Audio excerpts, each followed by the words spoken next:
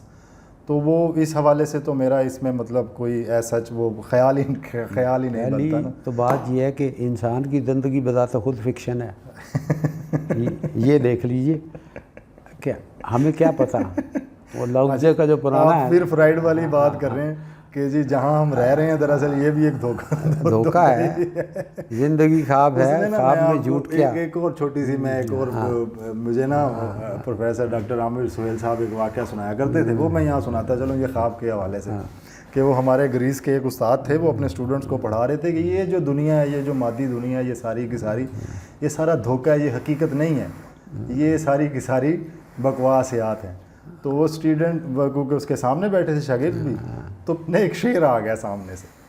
وہ شعر آیا تو استاد محترم دوڑ لگا کے وہ بھاگ گئے ادھر سے ادھر.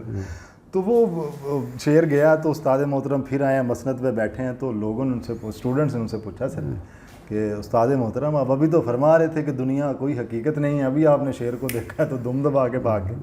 انہوں نے کہا کہ یہی بات میں سمجھانا چاہ رہا ہوں، وہ جو شعر تھا وہ دراصل شعر نہیں تھا، اور میں جو یہاں سے دراصل بھاگا ہوں، میں بھاگا نہیں ہوں، دراصل میں یہی تھا. اچھا، تو اس سے آپ کو مطلب یہ اندازہ ہوگا کہ یہ کس طرح جو خیالات ہیں، جو حقیقت ہے، وہ ساری کی ساری ایک ایسی ذہنی عیاشی میں ڈالی ہوئی ہے بجائے اس کے کہ ہم کوئی آبجیکٹیو فیکٹ کی طرف جائیں. اس میں آپ اسے مختصر بیان کریں کیونکہ ہم نیا اس کا اگلا حصہ ذرا 5 منٹ کے بعد شروع کریں گے، یا یہیں سے روکیں 5 منٹ کے بعد دوبارہ شروع کرتے ہیں. 5 منٹ کے بعد دوبارہ شروع کر دیتے ہیں. 5 منٹ کے بعد ہی ہم اپنا یہ دوبارہ شروع کر رہے ہیں گفتگو. بہت شکریہ. اچھا، تو سر یہ تھی کہانی مطلب اس حوالے سے کہ یہ اٹس مور لائک فکشن. اگر اس حوالے سے ہم دیکھیں اس کو تو شاید ہمیں معلوم ہی نہ ہو کہ انکانشیسنیس یا کانشیسنیس یا اس طرح کی کوئی چیز ریئلٹی میں بھی ایگزسٹ کرتے ہیں. اور اگر اس طرح کی کوئی چیز ریئلٹی میں ایگزسٹ بھی کرتی ہے تو ہم اس کو ایکسپیرینس نہیں کر پا رہے. تو اگر ہم اس پہ زیادہ توجہ دیتے ہیں تو ہم اسکیپٹیسزم کی جانب بہت زیادہ چلے جاتے ہیں، یعنی ہمیں وہ حصے نظر ہی نہیں آتے. پھر اس کے بعد جو ہم نے کانشیسنیس اور انکانشیسنیس کی وہ کچھ باتیں کی اور اس حوالے سے تھیوریز کا ذکر کیا، ہمیں یہ بھی معلوم ہے کہ کانشیسنیس کا ایک فالس حصہ بھی، اب یہ بھی ایک ٹرم تھی، مارک صاحب نے پتہ نہیں کس حوالے سے اس کو یہ ٹرم کا نام دے دیا فالس کانشیسنیس. سیکنڈری کئی حوالوں سے شاید یہ بھی ملتا ہے کہ جو ان کی ٹرم ہے ہی نہیں. یہ بعد میں جو ریسورسز جن لوگوں نے اس پہ لکھا مارکس پہ، انہوں نے اس کو اس ٹرمینالوجیز میں ڈالنے کی کوشش کی کہ کانشیسنیس ہماری فالس بھی ہو سکتی ہے. اور پھر وہ وہی وجہ بنتی ہے کہ ہم اس کو ریڈکشنزم کی جانب لے آتے ہیں. لیکن اس میں پھر میری گزارش پھر وہی بنتی ہے ایک تو اس میں کوئی اس طرح کا چانس نہیں بنتا کہ ہم اس کو ایکسپیرینس کر سکیں، یعنی سائنس میں اس کی کوئی جگہ نہیں بنتی کہ لٹریچر میں یا ہمارے پاس کسی فکشن کے حصے میں چلی جائے. اور دوسری بات کہ اس کی جنرلائزیبلٹی پہ ہم تھوڑی گفتگو کر چکے ہیں، اور میرا اس میں وہی آرگومنٹ میں پہلے بتا چکا ہوں اس حوالے سے. آپ اس حوالے سے کیا کہنا چاہیں گے؟ نہیں چائے لیں گے؟ چائے وہ جی بالکل چائے لیں گے، کیوں نہیں لیں گے. وہ تو دیکھیں جی، بات یہ ہے کہ اسکیپٹسزم تو آپ کو سوال کی طرف لے جاتا ہے نا، اور آپ یہ نہیں کہتے کہ you have attained some absolute truth. Yes, وہ تو اس میں تو کوئی حرج نہیں ہے. ویسے بھی سر اگر یہ ایبسولوٹ ٹروتھ ہو بھی، یعنی انکانشیسنیس ایبسولوٹ ٹروتھ ہو بھی، تب بھی اس میں گنجائش نہیں بچتی کہ کوئی سائنس ہو، کیونکہ ہم ایبسولوٹ ٹروتھ کی جانب آ گئے ہیں. ہم اس کو ایز سچ مطلب اگر یہ تو پھر ہم چلے جائیں گے کہ how can we define science. اب ایون جو پاپر نے بھی کہا تو اس نے نان سائنس کہا، سائنس کا لفظ ہے. اور آج سے 2000 سال پہلے 3000 سال پہلے جس کو ہم سائنس آج نہیں سمجھتے، لیکن وہ اپنی جگہ پہ سائنس ہے، لائک ایسٹرالوجی. بات یہ ہے کہ کانشیسنیس یا آپ کی جو بھی پرسیپشن ہے یا لاشعور میں جو انسیڈنٹ ہے وہ آپ کے بیہیویئر کو ڈٹرمن کرتا ہے. آپ کی کنڈیشنز جو ہیں وہ ڈیفینیٹلی آپ کے بیہیویئر کو. ہم جو اسکیپٹسزم کی طرف جاتے ہیں وہ لاؤ ٹزے کا بڑا مشہور ایک ہے کہ اس نے خواب میں دیکھا کہ وہ ایک تتلی ہے جو اڑ رہی ہے پھولوں پر. تو پھر اس نے سوچا کہ ہو سکتا ہے کہ اب اصل میں تتلی ہوں جو خواب دیکھ رہی ہے کہ میں آدمی ہوں. اچھا، اس طرح کی سچویشن ہے. اس کا مطلب ہے کہ ایک سسپینشن آف کہ بھئی آپ ایگزیکٹلی نہیں کہہ سکتے، لیکن وہ جو گمان ہوتے ہیں ہمارے، یہ چیز ہماری اویئرنیس میں آ گئی، وہ غلط بھی ہو سکتی ہے. ہاں بالکل. آپ دیکھیں کہ وہ لوگ جو ایک بچی کو خواب آیا کہ زیارتیں کرنی ہیں اور صندوقوں پہ، تو وہ انہوں نے اس کے مطابق عمل کیا، وہ ڈوب گئے وہ اپنی جگہ پہ.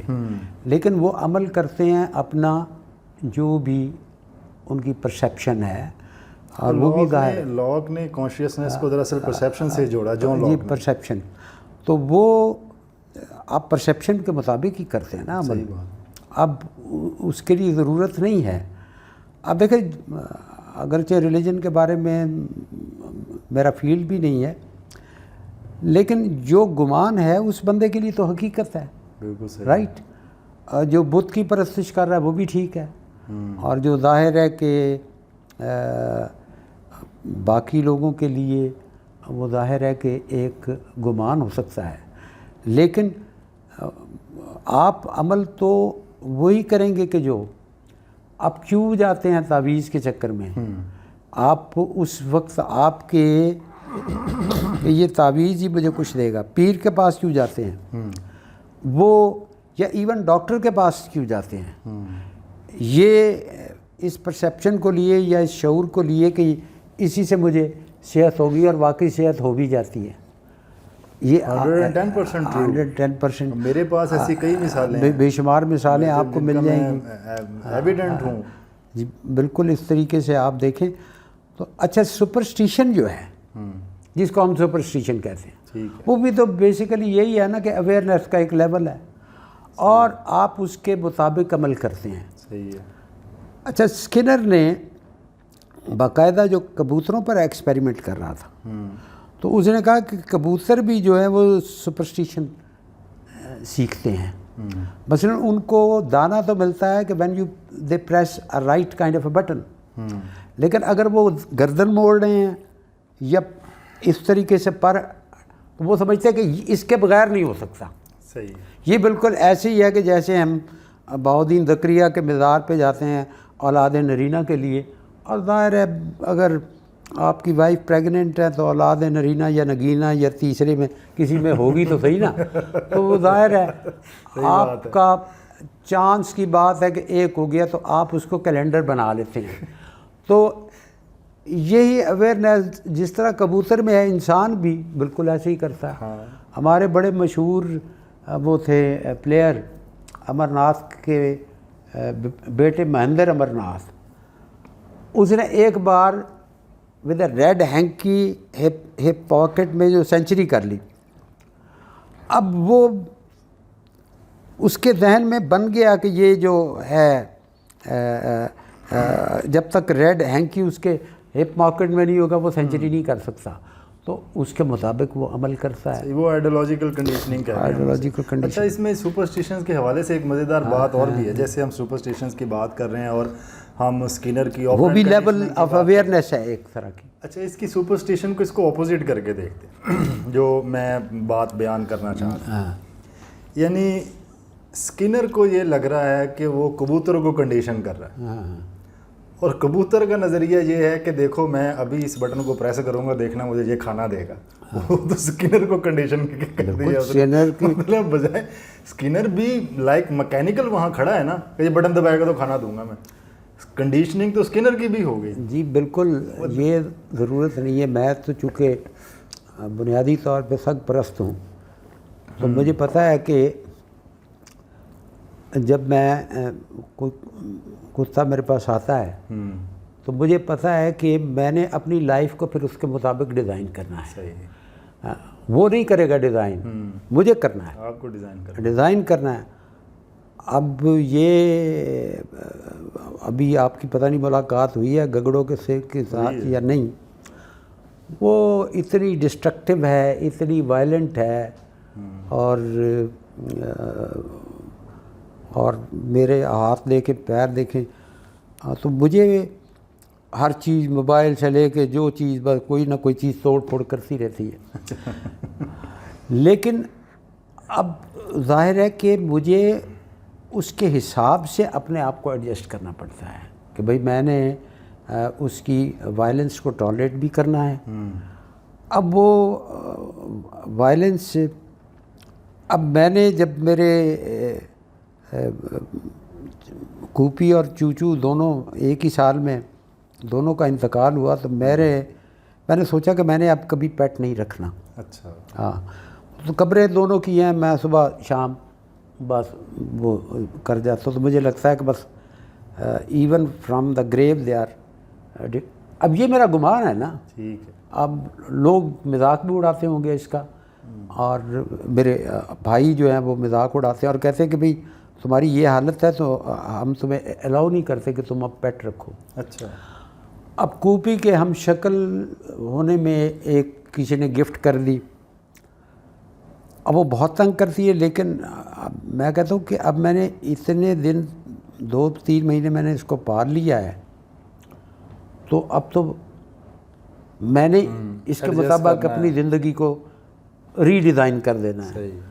اب وہ ویلیو کہاں سے آئی؟ وہ ویلیو میرے ظاہر ہے پتہ نہیں کتنے سالوں کے ایکسپیرینسز ہیں. شاید بہت بچپن میں ایک چھوٹا سا کتے کا پلہ تھا جس کو میں نے اٹھایا تھا، ایسے 5-6 سال کی عمر ہوگی، تو وہ میں اس کو کمر مسانی سے ایسی بس پہ بیٹھ گیا، ایک پلہ کھڑا تھا، وہ پانی میں نے اس کو اٹھا لیا. اس کے بعد وہ جب گھر قریب آیا میاں والی کے قریب تو مجھے یہ اندازہ نہیں تھا کہ بس سے چھلانگ نہیں لگانی چاہیے. میں نے کتے سمیت بس سے چھلانگ لگا دی چھت سے، کیونکہ ظاہر ہے بغیر ٹکٹ کے. تو میرا سر پھٹ گیا.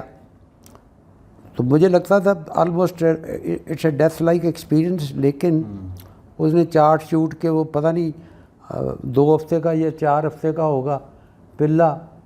تو مجھے لگا کہ یہ اب میری قسمت میں لکھا گیا ہے. صحیح. دیٹ از اب تب سے آن ورڈ میں اپنی لائف کو ویسی ڈیزائن کرتا ہوں. اب یہ اس کو کوئی مذاق بھی اڑا سکتا ہے، ظاہر ہے کتے ہمارے ہاں کوئی اچھا بھی نہیں سمجھا جاتا، لیکن ظاہر ہے کہ میں اس کو حتیٰ کہ اب لوگ ڈراتے ہیں کہ بھئی وہ ابھی ٹیکے نہیں لگے، تو مجھے تو کوئی فرق نہیں پڑتا، میں نے سانپ رکھا ہے تو اس کا زہر میں نے نہیں نکلوایا تھا، اب ویری کانفیڈنٹ کہ یہ مجھے نہیں کاٹے گا، اور واقعی اس نے نہیں کاٹا. اور یہ گمان ہوتے ہیں آپ کے، اس کے مطابق آپ عمل کرتے ہیں. وہ اصل میں بات یہ نہیں ہے کہ کوئی چیز فالس ہے یا نہیں ہے. صحیح. عرفی کا شعر ہے، بہرحال اس کو میں تھوڑا سا اردو میں کر دیتا ہوں. آپ ویسے ہی سنا دیں. نہیں وہ، لیکن وہ بڑا دلچسپ ہے کہ اگر کسی پیاسے کو صحرا میں دور سے چمکتی ہوئی ریت، ندی نظر نہ آئے تو اس کی پیاس میں ضرور کوئی کمی ہے. صحیح بات. تو کیا یہ خوبصورت بات. ہم ان ایلوژن کے سہارے ہم زندگی بسر کرتے یعنی ہیں. کچھ ایلوژنز ہمارے یہی ایلوژن ہماری شعور ہے. ریالٹی بناتے اب اس کو آپ فالس یا ٹرو ایلوژن کوئی نہیں ہوتا. بائنری ایلوژن تو ایلوژن ہوتا ہے. میں اشرف المخلوقات ہوں، یہ میرا ایک ایلوژن ہے. صحیح. اب میں اس طرح نہیں سوچتا.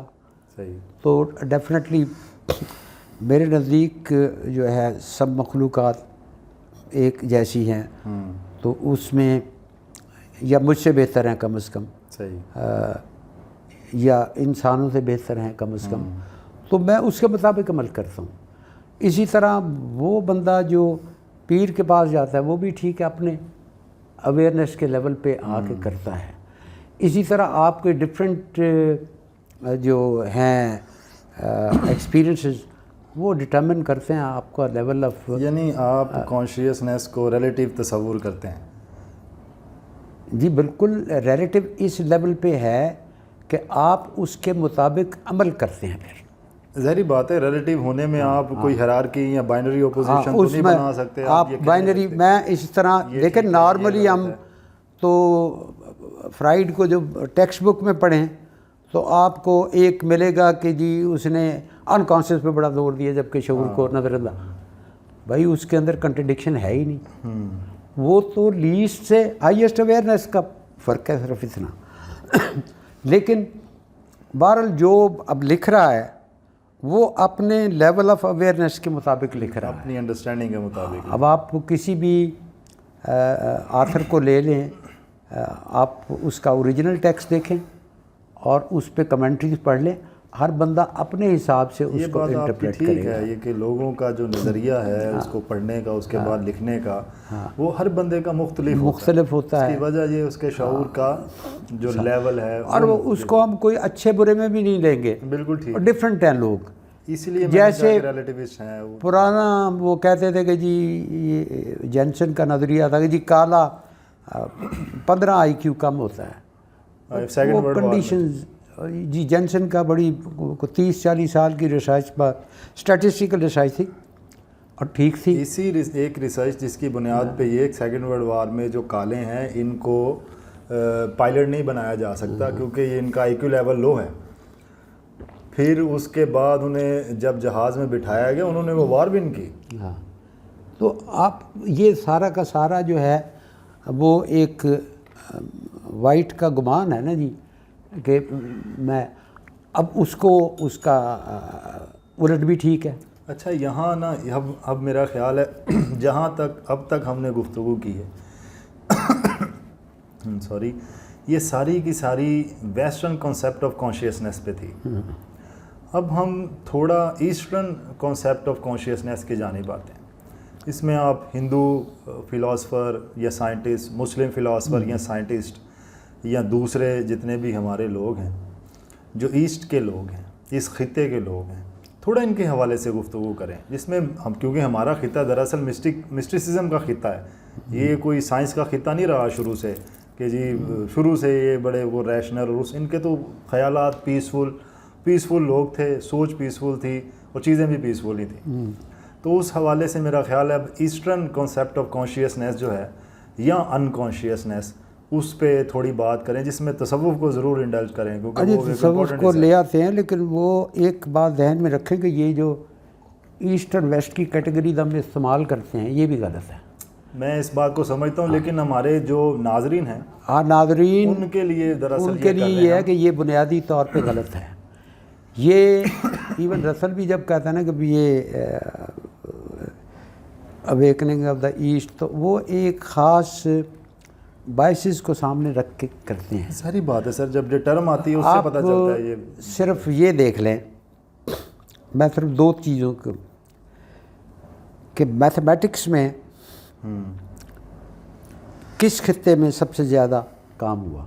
صحیح، بڑے نام تو ہیں انڈیا کا، میں جانتا ہوں رامانوجن ہے، بہت بڑا نام ہے. بہت لوگ. اچھا پھر لنگوسٹکس میں ہمارے پاننی اور جیمنی.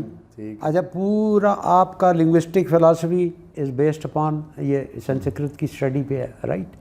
لیکن میں اس کو ایسٹ ویسٹ اس لیے نہیں کہتا کہ یہ ریلیٹیو ٹرم ہے. کانٹیننٹ کا جو کنسیپٹ بنا اور یورپ اور یہ سارا پوسٹ کولمبس ڈسکورس ہے. صحیح. ورنہ بلاد مغرب کہلاتا تھا الجیریا اور ٹیونس. اب بہت بڑی سویلائزیشن تھی جس کو ہم کہتے ہیں کارتھیجین سویلائزیشن. بظاہر ہم افریقہ کو کہتے ہیں جانور ہیں، لیکن ہنیبل ذرا آپ دیکھ لیں. اور نہیں، ہمارا پرابلم یہ ہوتا ہے کہ ہم کسی چیز کا اوریجن نہیں دیکھتے. مثلا سینٹ اگسٹن ہے. صحیح ہے. سینٹ اگسٹن ہمارے ذہن میں رومن اور ویسٹ کا ذہن آتا ہے. وہ بیچارہ رومن تھا ہی نہیں، ظاہر ہے. اور وہ کچھ دیر کے لیے صرف روم گیا، اور ظاہر ہے کہ کچھ دیر آخری عمر میں شریف بھی ہو گیا تو سینٹ کہلایا. لیکن اب آپ جب کتاب پڑھتے ہیں تو آپ کو لگتا ہے کہ جی وہ تو ویسٹرن تھاٹ کو ریپرزینٹ کر رہا ہے. تھاٹ جو ہے، اگر تھاٹ کی بات کریں تو ایسٹ ویسٹ سے قطع نظر پلیٹو اور ارسطاٹل کے بعد کوئی بندہ اوریجنل نہیں ہے. صحیح ہو گیا. نہ آج تک ہے. صحیح. اپنی جگہ پہ ایکسپریشن میں ڈفرینٹ ہی کر لیا. پلیٹونک ٹریڈیشنز میں اب ہاں اوریجنلٹی اس کی پریزنٹیشنز میں، ٹھیک ہے. صحیح. اچھا اسی طرح ایسٹھیٹکس میں آ جائیں، کریٹو آرٹس کی ہم بات کرتے ہیں. ہزاروں سال پہلے انڈین فلاسفی کا بیسک اسٹیٹک جو فارمولیشن تھی کہ آپ تب ورک آف آرٹ کریٹ کریں when you fail to imitate the tradition. تو تبھی، لیکن پہلے آپ کو روایت سے واقف ہونا پڑے گا تو تبھی ڈیویٹ کریں گے، ظاہر ہے. تو یہ جو ہے ایسٹ ویسٹ کی ڈائیکاٹمی بنیادی طور پہ ایک خاص وقت میں میں سر اس بات سے ایگری کرتا ہوں کہ جو تصور ہے یا جو خیال ہے، خیال کی کوئی باؤنڈری یا حد نہیں ہوتی. اب خیال کی کوئی ملک نہیں ہوتا. خیال کا کوئی ملک نہیں ہے، کہیں سے بھی جنریٹ ہو سکتا ہے. اسی طرح یہ سب سمجھ لے دنیا کی ایک لیول پہ. اب شیکسپیئر کو آپ صرف لمیٹڈ نہ کریں صرف ویسٹ اور برٹن تک، وہ ساری دنیا کی ہے. حافظ جو ہے ساری دنیا کے لیے ہے. مولانا روم جو ہے وہ سب کے لیے ہے. ہمارا غالب جو ہے وہ سب دنیا کے لیے ہے، سب کے لیے. اقبال بھی کسی حد تک جو ہے وہ بے شک فلسفہ محدود ہو کسی خاص خطے میں، لیکن لکھا تو ساری دنیا کے لیے کہ ہم اسے، میں ایسا چاہتا ہوں. دیکھیں فلسفہ جو ہے نا اوریجنل، وہ صرف 2 بندے ہیں، تیسرا کوئی نہیں ہے. اچھا اوریجنلٹی، اچھی بات تو میں بڑا اس سلسلے میں نے غور بھی کیا ہے کہ پلیٹو اور ارسطاٹل کے بعد ابھی تھاٹ میں 1 انچ بھی ڈیولپ نہیں ہوا. آپ دنیا کی جتنی مرضی لے آئیں، آپ یا پلیٹونسٹ ہیں اور پلیٹونسٹ نہیں ہے تو اس کے شاگرد کے فالوور بن جاتے ہیں، رائٹ. تیسری کوئی صورت نہیں ہے. لنگوسٹکس میں دیکھ لیں چامسکی ہے، ہی از دا فالوور آف پلیٹو، اور اسکنر ہے وہ فالوور ہے ارسطاٹل کا. تو یہ ایک نیور دا لیس ہر خطے کے اپنے کچھ تھاٹ کا کوئی دیش نہیں ہے، لیکن لباس کے دیش ہوتے ہیں. صحیح ہو. خوراک کے دیش ہوتے ہیں، ڈپینڈنگ اپان کہ آپ کی کنڈیشنز کیا ہیں. ردم جو ہیں وہ مختلف ہو سکتے ہیں، فیض صاحب اور ناظم حکمت کے ایک مکالمے میں ناظم حکمت نے کہا کہ جی یہ ہمارے نوجوان دوست نے کتاب لکھی ہے نثری نظم پہ کہ آپ اپنی کوئی نظم سنائیں. انہوں نے اپنی ظاہر کوئی غزل یا نظم سنائی تو انہوں نے کہا جی اس میں آپ نے کیا کیا ہے. ظاہر ہے وہ تو اردو نہیں جانتے تھے. تو انہوں نے عربی عروض کی فلاں بیر فلاں یہ اس میں نے یہ کیا. تو ناظم حکمت نے فیض صاحب سے پوچھا کہ آپ کے اپنے خطے کا ردم کہاں پہ ہے. ٹھیک وہ ایک ڈیفینیٹلی بنتا ہے ہر جگہ کا, ہاں لیکن وہ ڈفرینٹ ہوگا اس میں. لیکن تھاٹ کا ان اٹ سیلف نہ کوئی وطن ہے نہ وہ ویسٹ ہے نہ وہ ایسٹ ہے. اچھا اسی طرح جب ہم یہ ٹرم یوز کرتے ہیں ماڈرنزم, پوسٹ ماڈرنزم, کلاسیسزم, یہ جتنی ٹرم یوز کرتے ہیں کیا اس کا تعلق زمانے سے ہوتا ہے؟ زمانے سے نہیں ہوتا. آپ اگر گریک ڈرامے کو بھی ذرا دیکھ لیں تو وہ 2500 سال پہلے جو ہے اس میں سوفوکلیس کلاسسٹ ہے. اسی دور کے اندر یورپیڈیس جو ہے وہ ماڈرنسٹ ہے, اور اسی دور کے اندر ایرسٹوفنیز بالکل آج کے پیرامیٹر کے مطابق پوسٹ ماڈرنسٹ ہے. ٹھیک ہے, وہ یہ آپ دیکھیں گے آج بھی جو ہے ایک بندہ رہتے ہوئے کلاسسٹ بھی ہو سکتا ہے, ماڈرنسٹ بھی ہو سکتا ہے, اور ڈارک ایجز میں بھی رہ سکتا ہے, کیو ایجز میں بھی رہ سکتا ہے, اور ظاہر ہے کہ پوسٹ ماڈرنسٹ بھی. اچھا چلیں ہم باؤنڈریز کی بات کے اس سے ہٹ کے, ہاں یعنی خطے سے ہٹ کے میں یوں کہتا ہوں کہ ایک چند لوگ تھے ایک خاص علاقے میں رہنے والے, وہاں کا جو تصور تھا کانشیسنیس کا وہ دوسرے چند لوگوں سے کیا مختلف ہے, وہ جو مذہبی ٹریڈیشنز کو فالو کرتے رہے ہیں. اب جیسے آپ نے کہا کہ سارے پلیٹو یا ارسطوٹل کے فالوورز ہیں. اب ہم جانتے ہیں کہ 300-350 قبل مسیح کے یہ لوگ ہیں پلیٹو اور ارسطوٹل سی. لیکن ہم یہ بھی جانتے ہیں کہ جو جیسے پیتھاگورس ہے وہ ان سے بھی پہلے کے, ادھر پیتھاگورس ہے ایک سائیڈ پہ, اسی دور میں یہاں پہ مہاویر مردمن اور گوتم بدھ آ رہے ہیں. تھاٹس میں کوئی ڈفرنس نظر نہیں آ رہا آپ کو, روح کے تصور میں کوئی فرق نظر نہیں آ رہا پیتھاگورس کے اور یہ مہاویر مردمن کے, یا خاص کر انڈیا, کیونکہ وہاں تو خیر روح کا کانسیپٹ ہی نہیں ہے. گوتم کے ہاں تو وہ تو کہتے ہیں یہ روح ہے ہی نہیں, یہ آپ نے مطلب ایسے بکواس میں لگے ہو. میں چھوٹا سا واقعہ سنا دوں, مجھے یاد آ گیا. یہ سموتیا نکایا میں یہ واقعہ لکھا ہوا ہے کہ جی رشی, اس کا مجھے نام بھول گیا, وہ آئے گوتم صاحب کے پاس یا ان کے شاید شاگرد کے پاس, تو وہ اس سے جو لوگ چند آئے وہ پہلے آپس میں بحث کر رہے تھے. وہ ایک ان کا جو شاگرد تھا وہ پوچھ رہا تھا روح کیا ہے, اور اس طرح ان کا ڈسکشن چل رہی تھی. تو وہ اسے اٹھا کے لے آئے کہ جی چلیں صاحب کے پاس چلتے ہیں, ان سے پوچھتے ہیں. صاحب نے وہاں سے ریویو کیا, ستی تھا اس کا نام, اس شخص کا نام ستی. اس نے کہا کہ تمہیں منع نہیں کیا گیا کہ یہ روح کا جو تصور ہے اس میں مت پڑھو, کیونکہ یہ تمہیں تمہارے نوبل وے سے ہٹاتا ہے. اس میں روح کا تصور تو ویسے ریویو کا, یعنی وہاں کانشیسنیس کا تصور ہی مختلف ہے اس خطے میں یا اس علاقے میں یہاں جو لوگ تھے. اور ادھر پیتھاگورس کے ہاں یہ کانشیسنیس کنشائنس کے ساتھ جڑی ہوئی ہے, یعنی وائس اور ہیپینیس کے ساتھ, تکلیف اور خوشی کے ساتھ جڑی ہوئی. یہاں پہ ایسی بات, میں اپنی بات تھوڑی اور پوری کر لوں سر اس میں. پھر یہاں کانشیسنیس کا جو خیال ہے یعنی اب وہ تقریباً ایک جیسا ہے.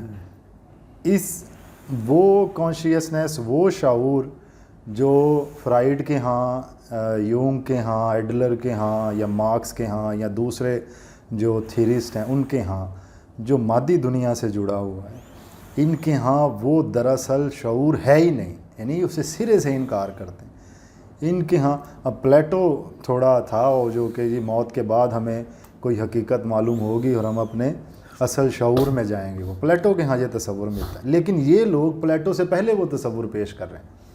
میں یہ کہنے کی کوشش کر رہا ہوں کہ شعور کا وہ کانسیپٹ یا روح کا وہ کانسیپٹ یا میٹا فزکس کے وہ کانسیپٹ جو آپ کو پلیٹو میں تھیورائز ہوئے ملتے ہیں یا ایک فلسفے کی شکل میں نظر آتے ہیں یا ارسطوٹل کے ہاں نظر آتے ہیں، یہاں پہ وہ بیسیکلی رائٹنگ میں تھے.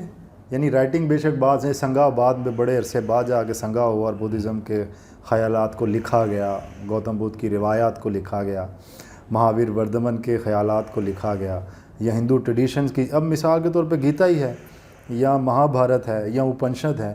آپ ان کتابوں میں دیکھیں، یہ ہمارے خطے کی کتابیں ہیں، اس خطے کی کتابیں، وہاں شعور کا کانسیپٹ کتنا ریچ ہے. یعنی وہ ان کے ہاں تھوڑی مختلف ہے شعور کی سائنس. یعنی پلیٹو کے ہاں جو شعور ہے کہ جی جیسے وہ کیو والی پلیٹو کی ایگزامپل ہے کہ وہ جو سایہ دیکھ رہا ہے اس کے لیے تو وہی حقیقت ہوگی، جو پیچھے دراصل اصل آتی ہے وہ نظر نہیں آ رہا اس کو. اور یہی بات پلیٹو سے پہلے یہاں کے اپنشد یہ بات کہہ رہے ہیں، گیتا یہ بات کہہ رہی ہے، مہا بھارت یہ بات کہہ رہی ہے، سمتیا نکایا یہ بات کہہ رہی ہے، انگوتارا نکایا، اور اس طرح کی دوسری بہت سی کتابیں جو یہی بات کہہ رہی ہیں. اب آپ یہ دیکھیں کہ یہاں اس خطے میں جو شعور کا کانسیپٹ ہے، جو شعور کا خیال ہے، جو یہاں پایا جاتا ہے، وہ دیکھیں کہ وہ کتنا مختلف ہے اس حوالے سے. اور جو بات بنیادی تھی یہ کہ جیسے پلیٹو کا ہی حواشی ہے، جتنے بعد میں لکھی گئی چیزیں وہ ساری پلیٹو کی حواشی ہیں، لیکن ان لوگوں کے جو خیالات ہیں یا ان لوگوں کی جو چیزیں ہیں یہ دراصل پلیٹو سے پہلے کے ہیں. پیتھاگورس پلیٹو سے پہلے کا ہے، اور یہ کنٹیمپوریری ہیں پیتھاگورس اور مہاویر وردھمن اور گوتم بدھ جو ہے سدھارتھا، یہ سارے کنٹیمپوریری ہیں یہ تینوں. اب ان کا کوئی فزیکل کانٹیکٹ بھی ہمارے سامنے نہیں ہے کہ جی یہ پیتھاگورس کوئی فزیکلی گوتم سے ملا ہے یا مہاویر سے ملا ہو، یہ ہمیں ملتا نہیں. اس کے علاوہ جو یہاں کی کتابیں جن کے میں نے نام ابھی بتائے وہ پلیٹو اور ارسطوٹل سے پہلے کی کتابیں ہیں ساری، اس کے پہلے کے خیالات ہیں. اور ان لوگوں کے خیالات یا ان لوگوں کا جو شعور کا کنسیپٹ ہے وہ دیکھیں، وہ ان کو کیا ہم حواشی بول سکتے ہیں؟ انہیں تو حواشی ہم نہیں بول سکتے. تو اس پہ آپ پھر اس خطے کے حوالے سے پھر آپ کیا بات کریں گے یا ان کے حوالے سے؟ دیکھیں وہ اپنی جگہ پہ درست ہے. اس کے اندر جو بنیادی طور پر مشترک چیز ہے وہ ٹرانس مائگریشن ہے. ٹھیک، کرما. اب خود جو ٹرانس مائگریشن کا کنسیپٹ ہے وہ اس کا جو ہسٹوریکل اوریجن ہے وہ ایجپٹ میں ہے، جس کی وجہ سے وہ زینوفنیز کا بھی کنسیپٹ ہے کرما کا، وہ جس کا مذاق اڑایا کرتے تھے، وہ بعد کا ہے. وہ یہ ہے کہ لیکن فرق ہے، کہ جو ایجپشن کنسیپٹ ہے ٹرانس مائگریشن کا، کہ وہ یہ ہے کہ soul will come to the same body, اسی لیے پرزرو کرتے تھے. اس کے برعکس جو انڈین کنسیپٹ ہے یا لائف ایئر آفٹر کا کنسیپٹ، ایون جو ہمارا ریلیجس جو سیمیٹک ریلیجن کا کنسیپٹ ہے وہ بھی ہے دوبارہ زندگی، لیکن کسی اور فارم میں، لیکن انسانی فارم میں. لیکن یہاں پہ فرق یہ ہے ٹرانس مائگریشن میں کہ آپ کسی بھی فارم میں آ سکتے ہو، جانور کی فارم میں، پودے کی فارم میں. تو یہ ایک تھوڑا سا ڈفرینس آتا ہے. جو بنیادی بکس ہے ریلیجس وہ وید ہیں، ٹھیک ہے، اپنشید جو ہیں وہ ان کی انٹرپریٹیشنز ہیں. ٹھیک ہے. اب جو میجر ان کا کنٹریبیوشن ہے وہ رگ وید جو ملتان میں ہی، اور پھر یجر وید، سام وید، اتھر وید، سارے جو ہیں ان کے 3 بنیادی حصے ہیں. ایک ان کی فلسافیکل سائیڈ ہے، صحیح ہے، ٹھیک ہے، وہ اپنی جگہ پہ. دوسری منتراز ہیں، ٹھیک ہے، اور پھر ریچولز ہیں. ٹھیک ہو. یہ سارا کا سارا 3 حصے ہیں جو اس کو ایک. جہاں تک بات آ جاتی وہاں پہ تصوف کی، مسٹیسزم کی بات، اس کا اوریجن جو ہے اگر آپ تو اب تک جو ڈاکومنٹیشن میں جس کو ہم فلاسفی آف مسٹیسزم کہیں گے تو وہ 3 بڑی ڈاکومنٹیشنز ہیں.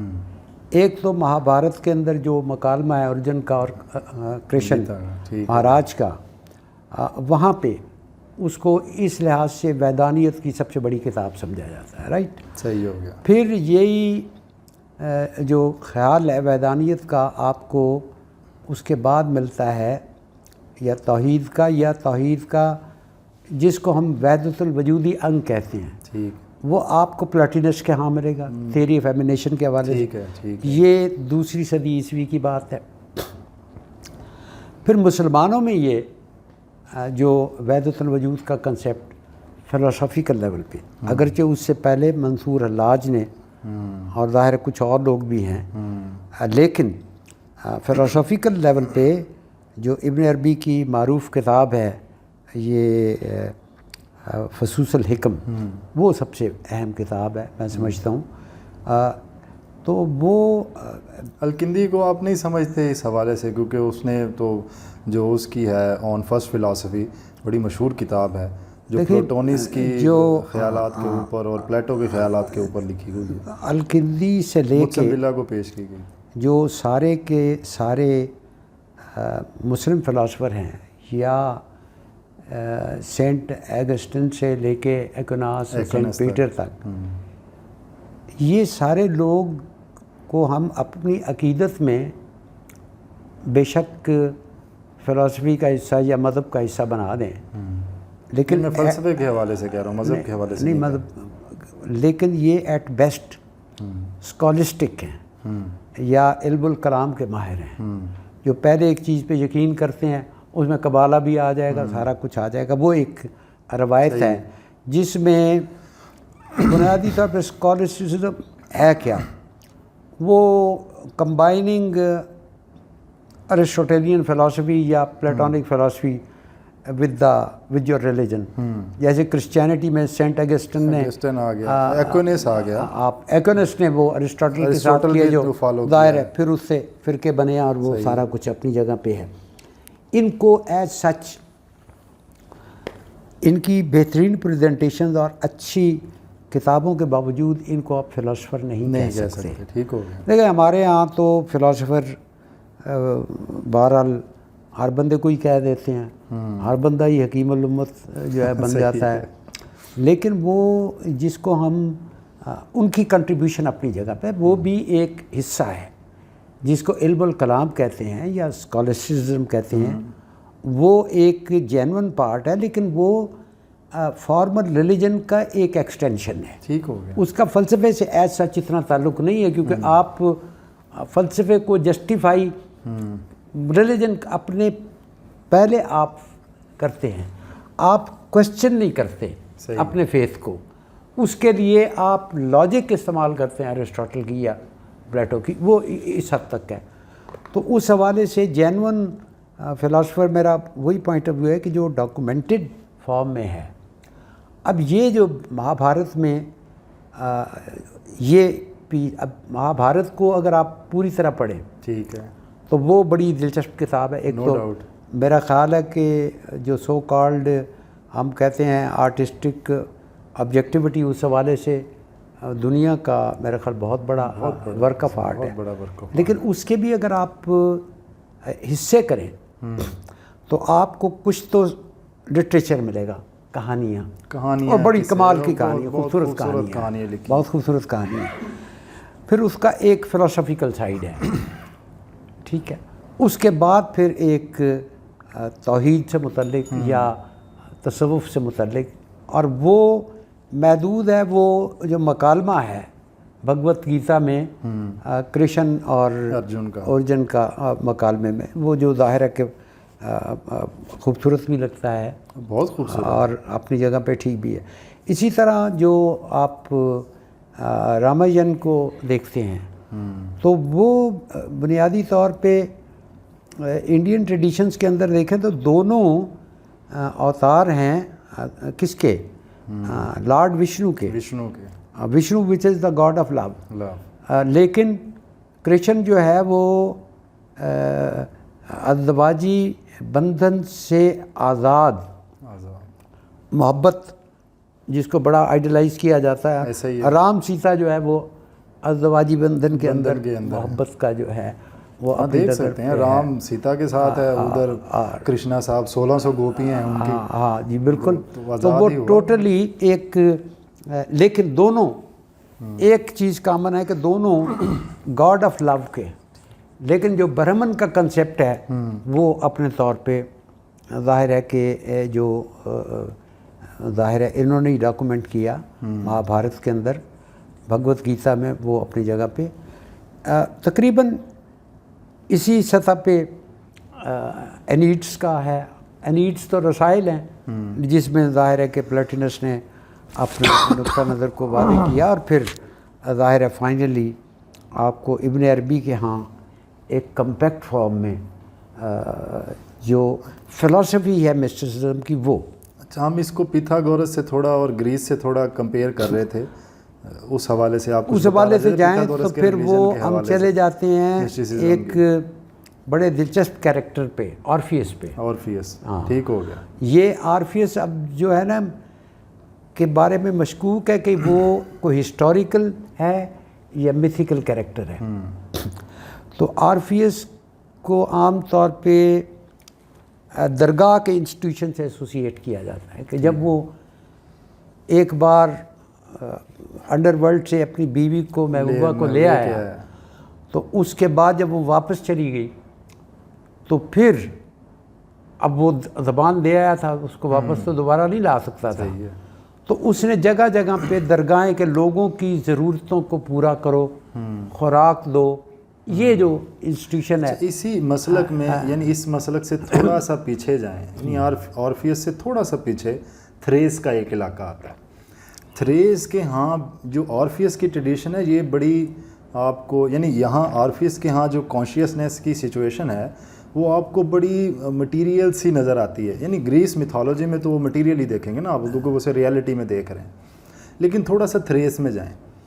تھریس کے ہاں جہاں ایک کتاب بڑی مشہور کتاب تھی، trace back to the Vinca culture, غالباً اس کا نام ہے، کہ شراب وہاں کی بڑی مشہور تھی اور شراب وہیں سے ایجاد ہوئی اور وہیں سے بنی ہے، یہ اس کتاب میں بھی تھا خیر وہاں کی، اور تھریس شراب کے حوالے سے مشہور تھا۔ لیکن تھریس کے جو لوگ تھے ان کے ہاں مذہب یا ان کے ہاں بنیادی جو سٹیٹ تھی کہ ریالٹی تک پہنچنے کے، ویسے تو ریالٹی کو وہ مانتے تھے کہ یہ ریالٹی نہیں ہے جو ہمیں نظر آ رہی ہے، وہ یہ کہ آپ ایک انکانشیسنیس کی حالت میں جائیں، یعنی آپ اس شعور سے نکل جائیں۔ وہ شراب پی کے اور وہ جسے کہتے ہیں نا ڈانس وغیرہ یا اس طرح کو ریچولز کرتے تھے، اور وہاں وہ سمجھتے تھے، وہاں آرفیس جو ڈائجنس کی آپ بتا رہے ہیں نا وہ ان کے ساتھ جڑتی ہے، وہ قربانی والا حصہ بھی وہ ہے ڈائونیزک آرفیس ریلیجن اس کو کہتے ہیں، اور یہ ڈائونیسس کی نا قربانی والی جو حصہ ہے اس کا، وہ ہے بنیادی طور پہ کہ جو اولمپین گاڈز ہیں وہ ڈومیننٹ ڈسکورس تھا، ایسا ہی ہے۔ اس زمانے میں جو کاؤنٹر ڈسکورس تھا وہ ڈائنیزک عارفک ریلیجن کا تھا، اور وہ یہ تھے کہ حقیقت سے رابطہ کرنے کے لیے ڈانس، شراب، مدیرہ۔ اچھا یہاں پہ بالکل ایگزیکٹلی یا اس سے ذرا پہلے تنترا مت، ان کے ہاں جو 7 سیکرڈ یوگا ہے، جی بالکل 7 سیکرڈ پرنسپلز ہیں، اس کے اندر گروپ سیکس بھی اس میں شامل ہے، اسپرچول ایلیویشن کے لیے یا اس واجب الوجود سے براہ راست رابطے کے لیے، یہ الٹرنیٹیو سے، یعنی جو ڈومیننٹ ڈسکورس کے برعکس سے، جیسے برہمنزم کے خلاف جو رد عمل آیا وہ انیشلی شہزادہ مہاویرا اور پھر گوتما، دونوں تقریباً ایک، لیکن مہاویرا ذرا پہلے ہے، پاپولیرٹی اس کو زیادہ ملی بدھا کو، گوتما کو، اور وہ پھیلا بھی زیادہ، وہ محدود رہا۔ لیکن جو سب سے دلچسپ بات ہے وہ یہ ہے کہ دنیا کے سارے ریلیجن جو ہیں وہ اپنی اخلاقیات کو ظاہر بیس کرتے اپنے ریلیجن پہ یا اب دیوتاؤں پہ یا خدا پہ، رائٹ۔ دنیا کے یہ 2 عجیب و غریب مذہب ہیں جن کے ہاں اخلاقیات یا ایتھکس بڑی ایڈوانس لیول کی ہے، لیکن without any concept of God یا وداؤٹ اینی جس کو کہتے ہیں جنت یا دوزخ کے کنسیپٹ کے بغیر. اگرچہ ہماری سائیکولوجیکل ضرورت ہے جنت اور دوزخ. اور آپ نے دیکھا کہ جب پھیلا بدھ مت اپنے جنم بھومی کو چھوڑ کے جاپان میں پھیلا, جب چائنا میں پھیلا, اور تو وہاں انہوں نے اپنی ایک جنت بنا لی, اور وہ جنت زیادہ خوبصورت ہے. تتھاگتا گربھا کا کانسیپٹ پھر زین جو بدھزم ہے وہاں جا کے آیا, پہلے تو وہ موجود ہی نہیں تھا. وہ موجود ہی نہیں تھا. اس کو ہم دراصل جوڑ رہے تھے کانشیسنیس کے ساتھ, اور میں یہ خیال پیش کر رہا تھا آپ کے سامنے کہ یہاں کا شعور دیکھیں, یہاں چیزوں کے لیے شعور دیکھیں, چیزوں کے بارے میں شعور دیکھیں, گوتم کے ہاں, مہاویرا کے ہاں, اور اسی کے کنٹیمپوریری پیتھا. میں اس کی نا ایک ریزیمبلنس آپ کو ساتھ میں بتا دوں کہ جی گیتا کی ایک شلوک ہے جو کرشنا ارجن کو کہتا ہے کہ یہ جو تمہارا اصل ہے, جو تمہاری روح ہے, جو اصل ہے, یہ تو اپنے آپ کو ایسے دوسرے بدن میں ڈالتی ہے جیسے انسان کپڑے بدلتا ہے. اور سیم کوٹیشن ایمبلیکس جو ایک پائنیئر یعنی ایک مشہور کتاب سمجھے ایمبلیکس نے لکھی ہے, پیتھاگورس نے خود تو کچھ نہیں لکھا, تو 3 مشہور کتابیں ایک ایمبلیکس کی ہے, ایک اس کا مجھے باقی 2 کا تو نام یاد نہیں, ذہن سے نکل گیا, آتا ہے تو بتاتا ہوں. لیکن ان کے ہاں یہ کوٹیشنز جو ہیں, یہ کوٹیشن لکھی ہوئی سیم ٹو سیم یہی کوٹیشن لکھی ہوئی جسم اور روح کے, یہ ٹرانس مائگریشن کے کانسیپٹ کی. یہ ٹرانس مائگریشن کے وہ ظاہر ہے پائتھاگورس نے خود ایک کوئی بندہ مار رہا تھا کتے کو, اور کتا کھاتے تھے. یہ زینوفنیز کے ساتھ ریلیٹڈ ہے. انہوں نے کہا کہ یار یہ تو میرا بھائی ہے, اسے نہ مارو.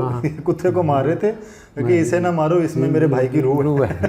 تو یہ زینوفنیز کا مذاق اڑاتے تھے گریس دراصل. یہ لیکن یہ مذاق سے قطع نظر ظاہر ہے کہ یہ چونکہ الٹرنیٹیو ریلیجن تھے, یہ اولمپین ریلیجن جو ڈومیننٹ تھا اس کے متبادل تھا. یہ ایکچولی اگر آپ ذرا دیکھیں نا کہ پلیٹو بنیادی طور پہ اولمپین ریلیجن کے لوگ تھے. بالکل ٹھیک ہے. اب ان کے ہاں جو سوچنے والا ہے یعنی وہ فلاسفر کنگ, ایک سپیریئر لوگ, واریر لوگ کو بھی رائٹ ٹو رول نہیں ہے, صحیح ہے, وہ سبارڈینیٹ رول میں رہیں, صحیح, اور باقی جو ہیں وہ صرف ویجیٹیٹو سول کی سطح پہ ہیں. بالکل ٹھیک. یعنی جو مزدور ہے, کسان ہے, عورت ہے, ان کو پھر اپنے لیے مذہب کے لیے کہ اس دنیا میں تو ہم خجل ہیں, ہم انسان ہی نہیں ہیں, تو وہ اگلی جنم میں ہمیں اچھا ملے گا, تو اس کے لیے ہم مدیرہ شراب پئیں, ڈانس کریں, اور اس طریقے سے جو ہے یہ پورا کا پورا ایک آلٹرنیٹیو سسٹم بنا. جیسے تنترا مت ہندوستان میں برہمنزم کے ابتدا میں ایک کاؤنٹر کے طور پہ بدھزم اور جینزم سے پہلے ایک رد عمل کی صورت میں ہے. دلچسپ. لیکن اس کے باوجود, ساری چیزوں کے باوجود, جو میں عرض کرنا چاہ رہا تھا وہ یہ ہے کہ جس کو کہتے ہیں نا پراپر ڈاکومنٹیشن, وہی پلیٹو اور ایرسٹاٹل کی ہے. وہ اس سے پہلے بھی نہیں ملتی. یعنی پائتھاگورس کے بھی ہمیں ریمننٹس ملتے ہیں. نہیں, یہ جو آن نیچر نظم ہے پہلی یہ میلیشین اسکول آف تھاٹ والے جو سب سے پہلا شخص ہے تھیلیس کی, وہ ڈاکومنٹیشن میں ہے, لیکن وہ ویسے فلسفے کی اس حالت میں تو نہیں ہے, لیکن وہ ڈاکومنٹیشن نیچرلسٹ فلسفی میں آ جاتی ہے. اور تھیلیس کو اگر آپ تھوڑا سا جو اس کا اوریجنل, کہ ایک تو اس نے کہا کہ فزکس واٹر ہی وہی ہر شکل بدل کے آتا ہے, لیکن جو اس کا سب سے اہم پوائنٹ لوگ نظر انداز کر دیتے ہیں اور اس کو صرف ایک اور طرح کا مٹیریلسٹک پیش کرتے ہیں, وہ یہ ہے کہ ہر جو پانی کا بنیادی مالیکیول ہے اس کے اندر روح موجود ہے. اچھا, ہاں, یہ بڑی عجیب بات ہے. اب اس سے پھر جو اس نے ایک جو سو کالڈ انلائٹن ٹریڈیشنز کی بنی, اور وہ کیا تھی کہ تھیلیس نے اپنے طور پہ یہ ریالٹی کہ روح پانی میں ہے, اور یہ پانی شکلیں بدلتا ہے اور اسی یہ لائٹ ہوتا ہے تو پھر ظاہر ہے ہوا اس سے لائٹ ہوتا ہے آگ بن جاتی ہے اور جب ہوتا ہے زمین بن جاتی ہے سالڈ. لیکن اس نے اپنے شاگردوں کو بتایا کہ بھائی جو میری سمجھ میں آیا وہ یہ ہے، آپ اپنا ٹروتھ خود تلاش کرو. آگے والوں نے وہ نہیں کہا، آگے والوں نے وہ نہیں کہا، انیکسیمینڈر نے ظاہر ہے اس سے ڈفر کیا، وہ بات نہیں کی. اور اسی طرح دیکھیں جانوروں کے لیے بڑا رسپیکٹ ہے. پھر یہ ہے کہ سی کے ساتھ خود انیکسیمینڈر نے جب اپنا ایوولوشن کا، اس کے بعد امپیڈوکلیز نے ایوولوشن کا نظریہ دیا، وہ بڑے دلچسپ ہیں. اس نے کہا ہم نے ایوالو کیا ہے مچھلی سے، لہذا یہ مچھلیاں they are like our parent, ہمیں کھانا نہیں چاہیے انہیں. اسی طرح امپیڈوکلیز کا تو اور بھی دلچسپ ہے، لیکن وہ ہے ڈائلیکٹیکل. امپیڈوکلیز کا ذرا ڈائلیکٹیکل. امپیڈوکلیز کا پھر یہ ہے کہ مختلف آرگنز جو ہیں وہ فضا میں تیر رہے تھے، ان میں سے جو صحیح جڑے، ناک، کان، سارے آرگن صحیح جڑے، وہ سروائیو کر گئے. تو سروائیول آف دا فٹسٹ جو ہے وہ بیسیکلی وہاں پہ بھی ہے. امپیڈوکلیز کا یہ نظریہ بھی نہیں ہے جو امپیڈوکلیز کا خیال ہے، یہ آگ، پانی، مٹی اور ہوا، ان چار عنصر سے مل کے، چار عنصر سے ملتی ہے، لیکن ساتھ ساتھ اس کا جو پرسیپشن کا نظریہ وہ بڑا دلچسپ ہے. وہ یہ تھا کہ جو باہر کے امیجز ہیں ہماری پورز کے ذریعے اندر داخل ہوتے ہیں اور پھر ہم پرسیو کرتے ہیں، اور یہ بلڈ میں سرکولیٹ ہوتا ہے. تو پھر اس کے بعد اچھا، اس میں اب یہ ہم گریس ٹریڈیشن کو ہم نے ڈسکس کیا ہے، ہم نے یہاں کی جو انڈین ٹریڈیشن ہے اسے کسی حد تک ڈسکس کیا، لیکن ہم ابھی تک جو یہاں کی ٹریڈیشن ہے، یعنی جو ہندوازم کی یا انڈین ٹریڈیشن ہے یا افریقن ٹریڈیشن ہے، ہم ان تینوں کو کمپیئر نہیں کر پائے کانشیس کے لیول پہ. یعنی میں نے کوشش کی آپ کو یہ بتانے کی کہ یہاں کانشیسنیس کا تصور کس طرح سے پایا جاتا تھا، اور پلیٹو اور ارسطوٹل سے پہلے. اس میں نے چند آپ کو حوالے بھی دیے، اس میں مزید حوالے بھی دیے جا سکتے ہیں، لیکن یہ بنیادی حوالے ہیں. اس کو تھوڑا کمپیئر کریں تاکہ میں اس پہ کوئی مزید گفتگو کا کوئی موقع ہمارا اس حوالے سے بنے کہ اس خطے کی کانشیسنیس اور وہاں کی کانشیسنیس میں ہمارا کوئی کمپیریزن کا حصہ ہے یا نہیں ہے. کمپیریزن تو ظاہر کیا جا سکتا ہے، تقریباً خیالات ملتے جلتے ہیں، اور اس کا سب سے بڑا سورس جو ہے وہ ہے اسٹڈی آف کمپیریٹیو مائتھولوجیز. ٹھیک ہو گیا، کیونکہ وہ پہلا ریفلیکشن ہے. ٹھیک ہو گیا، ٹھیک ہے. چلیں کمپیریٹیو پہلے تو ہم یہ تو خیال اس بات پہ تو چلے کم از کم ہم اکٹھے ہوتے ہیں کہ جو خدا کا تصور ہے، تصور خدا ہے، وہ ہیومن کانشیسنیس میں موجود تھا، چاہے وہ کسی بھی خطے میں رہتا ہو. تو یہاں کی میتھولوجی ہے اس کی جو ہمارا ایسٹ، سینٹرل ایسٹ ہے، جسے ہم کیا بولتے ہیں اس کو سینٹر والے کو، عراق کا جو ہمارا خطہ تھا، میزوپوٹیمیم ہماری جو میتھولوجی ہے. پھر ہماری افریقن میتھولوجی، ایجپشین میتھولوجی دراصل کہنا چاہیے، اور گریس میتھولوجی ہے، چائنیز میتھولوجی ہے. یہ تمام خطوں کی جو میتھولوجی ہے یہاں تصور خدا تو موجود ہے، شعور کے دلچسپ ہے کہ بڑی فینٹاسٹک ہے مائتھولوجی جو ہے اینشینٹ، جن کو ہم مایا سویلائزیشن کہتے ہیں، یہ جو ہے. اگر آپ اس کو دیکھیں تو وہ ہمارے پاس پہلا پروف ملتا ہے. لیکن پھر آپ یہ دیکھیں کہ ساری چیزیں اپنی جگہ پہ، لیکن آپ ہر جگہ پہ دیوی دیوتاؤں کا تصور ہے. پہلے ملٹیپل گاڈس کا ہے، دیوی دیوتاؤں کا، پھر گریجولی وہ ریڈیوس ہوتے ہوتے ایک گاڈ پہ آیا، اور مونوتھیسٹک ریلیجنس جو ہیں وہ بنے. اور لیکن پرسنلائز گاڈ جو ہے اس کا اوریجن ایجپٹ ہے. اخناتون موزس کے ذریعے وہ ظاہر ہے سیمیٹک ریلیجن میں آیا. اخناتون کے ہاں تو ایک ہی خدا ہے، وہ سورج کا خدا ہے، اسی کے لیے اس نے نظمیں لکھی. لیکن ایک خدا ہے، ایک خدا ہے، ایک خدا ہے، تصور کا، ایک خدا کا تصور موجود ہے بہت. لیکن اس سے اگلی بات ہے نا، اگلی بات ہے کہ باقی جگہوں پہ پرسنل گاڈ کا کنسیپٹ نہیں ہے. یہ پرسنل گاڈ ہے، ہاں اخناتون کا، اخناتون کا پرسنل وہ گاڈ آپ کو دیکھ رہا ہے کہ آپ نے کس وقت ناک میں انگلی پھیری اور بیہودہ حرکت کی، صحیح ہے، وہ آپ کی ڈیٹیلز کو جان رہا ہے، باقی جگہ پہ اس طرح کی ڈیٹیلز نہیں ہیں یہ۔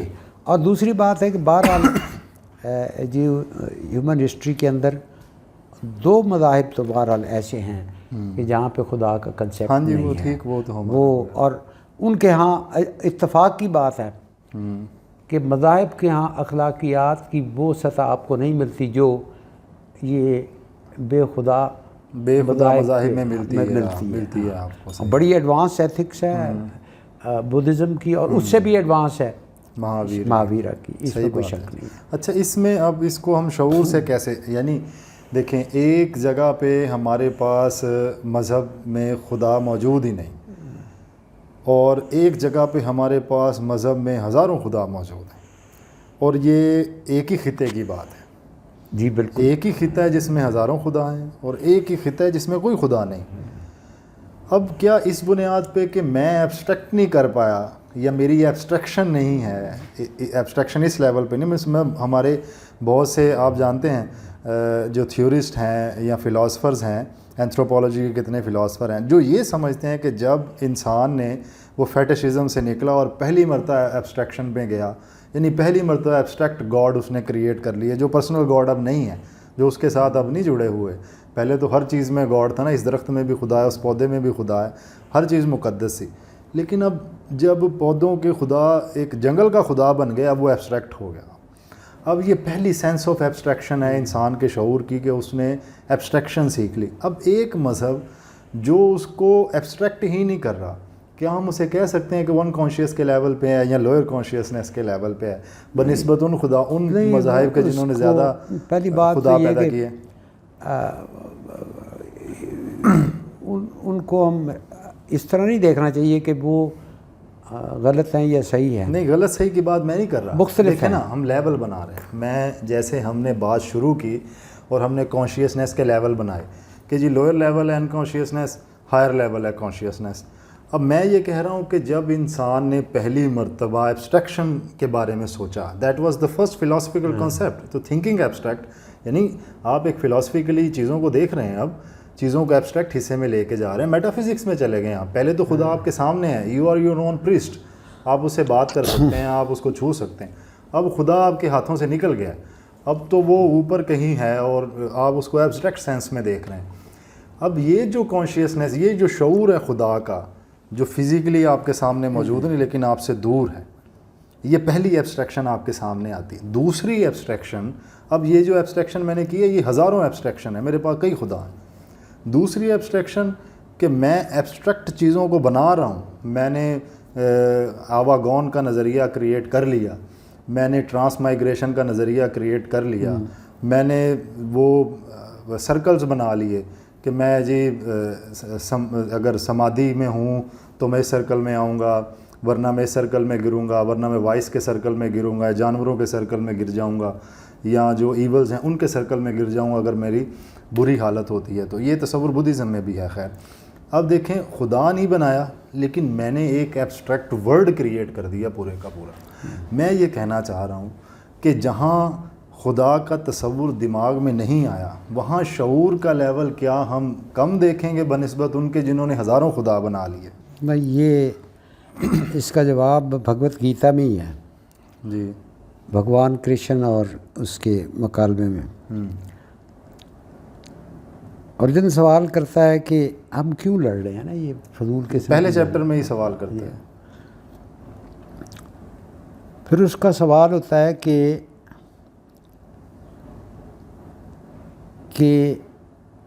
کیا وہ لوگ درست ہیں جو برہما کی ورشپ کرتے ہیں، یا وہ لوگ درست ہیں جو یہ دوسرے شیو چیپٹر کی کرتے ہیں، دوسرے چیپٹر کے یا شروع میں سوال وہ جو وشنو کی کرتے ہیں؟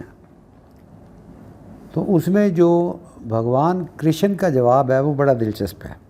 اس نے کہا بہت سارے لوگ ہیں جو درختوں کی پرستش کرتے ہیں، کچھ ستاروں کی پوجا کرتے ہیں، کوئی کسی کی پوجا کرتا ہے، تو اس میں درست راستہ کیا ہے؟ تو بھگوان کرشن کہتے ہیں کہ سارے ہی راستے درست ہیں یہ، لیکن ود اے بگ ایف، اس نے کہا کہ اصل چیز ہے کہ آپ کی کمٹمنٹ کس کے ساتھ ہے، کس خلوص کے ساتھ آپ، وہ چاہے آپ درخت سے کر لیں، چاہے آپ ظاہر ہے کسی جانور کو مان لیں، جو مرضی کر لیں۔ وہ کرشنا اس میں کلیئر یہ کرتا ہے کہ چونکہ میں ہر جگہ موجود ہوں، تم کسی لیکن جو بندے وہ بھی درست ہیں جو، لیکن ایک چیز ہے جو ان سب کو یونیفائی کرتی ہے، جو برہمن ہے، تو وہ، لیکن یہ چیز نفی نہیں کرتی، کیونکہ یہ چیز بنیادی طور پہ پھر جہاں بنتی ہے جس کو ہم کہتے ہیں وحدت الوجود، کہ یہاں پہ غیر برہمن ہی سب کچھ ہے اور غیر نہیں ہے۔ یہی چیز جو پلیٹونس میں اور بعد میں ابن عربی نے بھی، کیونکہ آپ پھر غیر کو نہیں مانتے اور آپ اس کو آپ جس طرح بھی کہتے ہیں، تو یہ ایک لیول پہ اس کا جواب ہے کہ آپ کی کمٹمنٹ کہاں پہ ہے۔ تو آپ کہیں پہ بھی کمٹمنٹ کر سکتے ہیں، آپ depending upon your level of consciousness کہ آپ کہاں پہ کر رہے ہیں۔ یہ اگر آپ کسی درخت سے کر رہے ہیں تو وہ بھی اپنی جگہ پہ درست ہے، اگر آپ خدا سے کر رہے ہیں جو ایبسٹریکٹ ہے تو وہ بھی درست ہے، اگر آپ کسی بت سے کر رہے ہیں تو بھی درست ہے۔ ڈپینڈ کرتا ہے کہ آپ کا لیول آف کمٹمنٹ کیا ہے۔ آپ ایک سچی نیت کے ساتھ کہیں پہ لگاؤ کہاں پہ دیکھتے ہیں، تو وہ زیادہ اہم ہے۔ لیکن یعنی ایک بندہ جو اس وننس کو ایکسپیرئنس کرتا ہے اب دا ہول، جہاں پہ کریشن اور کریٹڈ کا فرق ختم ہو جاتا ہے، اور یہی ہیگل نے بنیادی طور پہ اس نے، ہیگل بڑا پوئٹک ہے اور بڑا خوبصورت طاقتور آدمی ہے، اور ابھی تک ہم اسی کے ایرا سے گزر رہے ہیں۔ صحیح بات ہے، اور شاید اگلے 100 سال بھی اس سے بھی زیادہ۔ یہ اس نے تھوڑی کوشش کی ہے، یہ ہمارا کیا نام ہے، مطلب یہ لنگوسٹکس کا وہ بڑا نام ہے آج کل، دریدہ ہے، ہیگیلین کو تھوڑا سا ختم کرنے کی، لیکن خیر اچھا سر وہ تو اور بات ہے۔ بات دراصل ہم جس چیز پہ گفتگو کر رہے ہیں، یعنی جس حوالے سے ہم مذاہب کو بھی دیکھ رہے تھے ابھی، اور مذہب کو دیکھنے کا مطلب دراصل کانشیسنس، ہم کانشیسنس کی ایک ہسٹری سے بھی گزرے ہیں ساری، بنیادی تھیری سے لے کے پھر ہم گریس میں گئے، یہاں آ گئے، اور سارا ہم آپ کے اس ساری گفتگو سے اگر آپ کچھ کنکلوڈ کرنا چاہیں تو وہ آپ کیا کرتے ہیں، خطے کے حوالے سے بھی، کانشیسنس کے حوالے سے بھی، ایسے 5 منٹ میں، اس کے بعد میں اپنا نظریہ جو ہے وہ کنکلوڈ کر دوں۔ بس میں تو مختصراً اتنا کہوں گا کہ جو ڈائیکاٹمی ہم بنا دیتے ہیں نا کہ انکانشیس یا وہ نہیں ہے، اور اویئرنیس کی مختلف سطحیں ہیں، اور آپ کا بیہیویئر جو ہے وہ بہرحال متعین ہوتا ہے آپ کی شعور کی سطح سے، اس میں آپ غلط اور صحیح نہیں کہہ سکتے۔ اصل میں یہ گمان ہے، جس گمان کو بھی آپ صحیح سمجھ لیں وہ اپنی جگہ پہ صحیح ہیں۔ سر نے اپنا نظریہ جو ہے وہ کنکلوڈ کر دیا ہے، تو میں تو شروع سے ہی سر سے اختلاف کر رہا ہوں، اور میرا ابھی بھی پوائنٹ آف ویو وہی ہے، اور وہ اختلاف والا کہ there is no such kind of thing like unconsciousness and the kind of thing like consciousness, کیونکہ میرا جو سبجیکٹ ہے وہ ان چیزوں کو ایسے نہیں دیکھتا ہے۔ ایبسٹریکٹ سینس پہ اس کو ہم تصور کرتے ہیں، لیکن اس سے ہٹ کے ہم اس کو تصور نہیں کرتے، اور ہم نے اس کی پوری ہسٹری جہاں جہاں تک ہو سکتی تھی اس کو دیکھا ہے، اس کے لیولز کو دیکھا ہے۔ اگر فیوچر میں کہیں جس طرح آج کل ہمیں نئی تحقیق کے مطابق دل میں میموری کے خلیے مل گئے ہیں، اگر ہمیں دماغ میں بھی شاید ایسے کانشیسنس کا کوئی خلیہ مل گیا، جس میں وہ تو میموری ہے، اسے کانشیسنس تو نہیں کہا جا سکتا، اگر مل گیا تو شاید ہم اس کو تسلیم کر لیں۔ اسی کے ساتھ ہی میں تو انتہائی ممنون ہوں اپنے استاد محترم کا کہ آج وہ ہمارے پروگرام میں آئے، ہمیں اتنی عزت بخشی کہ ان کے توسل سے میں اتنا بول سکا، اتنا سن سکا. تو آپ تمام احباب کی سماعتوں کا بہت بہت شکریہ. اگر آپ کا کوئی سوال ہے پروفیسر خالد سعید صاحب سے، یا آپ ان سے کنٹراڈکٹ کر رہے ہیں، یا آپ مجھ سے ایگری کر رہے ہیں، مجھ سے کنٹراڈکٹ کر رہے ہیں، یا ہم دونوں سے آپ کا کوئی سوال ہے، تو کائنڈلی آپ اپنا سوال اپنے نیچے کمنٹس میں ضرور لکھیں، اور ہمیں اپنی رائے سے ضرور باور کروائیں کہ ہمارا یہ جو پروگرام تھا وہ اچھا تھا یا برا تھا. ہم آپ کی رائے کا بہت احترام کرتے ہیں. آپ تمام احباب کی سماعتوں کا بہت بہت شکریہ.